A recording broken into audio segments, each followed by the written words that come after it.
what would you say to the potential investor? Maybe they're getting their foot in the door. They've got 2 or 3 properties, but they really want to expand into an empire. You know, they want to go big. What advice would you give to them? Get into money.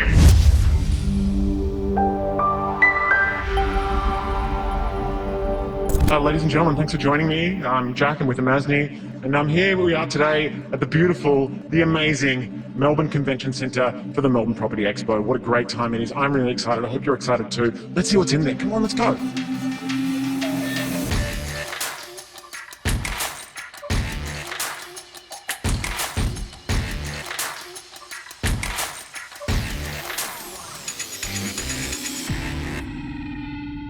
So we're here today at the Melbourne Expo, Property Expo, Investment Expo, sorry, showcasing what we pretty much do, and we pretty much focus on established properties that are positively geared for investment investors. Property sales, resales, Looks like we are developers. And yes, we are developer.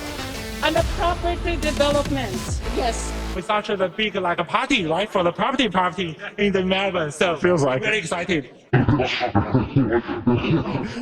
So our investors, they've been very interested in like kind of novel approaches to development as well.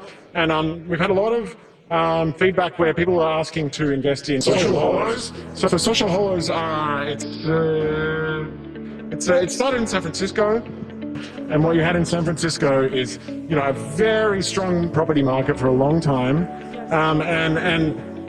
But you had a lot of demand at the same time. You had downward pressure from the amount of people, we'll call them homeless, we'll call them housing deprived. We're saying housing deprived, we're hoping you can we're trying to embrace these people and creating little hollows, cavities at the rear of a building to protect somewhat from the elements. And so instead of the facade of the building being impacted and people seeing, oh, there's a lot of housing deprived people there, maybe I will not invest, it's maybe not a good place to be.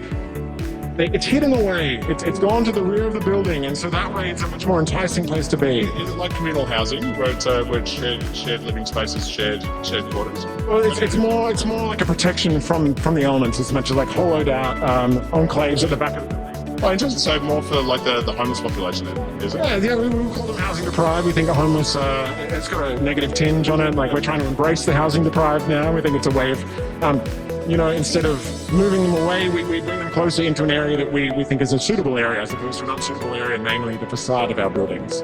Interesting. That's a really interesting sort of space. And what we bring to the table is a novel Australian way of enticing people to the rear of that building. Call it urban regreening. So you may have seen these in the past. Very unattractive.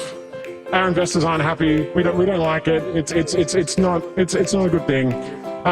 So what we have here with urban regreening is we've replaced these with thorned native plants. So what we're doing is we're helping to fight climate change. We're using cacti and stuff, and we're incentivizing a movement to the rear of buildings. So we're keeping the housing deprived out of the front by not only enticing them to the back, but we're moving them away to the front with these plants, these thorn plants. Every new plant, instead of putting a plant there, you put a cacti. You know, it helps to, we say that incentivizes movement.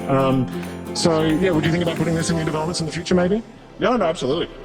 Yeah, look, it sounds like a great use case, and there's obviously some people out there that are less unfortunate, and it sounds like a really good project. I'm a big fan of the green open spaces and climate change. I think the more we get involved in that, and companies that are innovative and open to the idea of creating greener buildings, and like you said, breathing some life into the concrete jungles that we have in the cities at the moment. So it's a great idea. So it's obviously a beautiful double-edged sword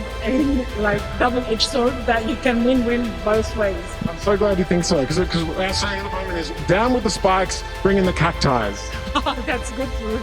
Now with the spice, bring in the cacti. That's fantastic.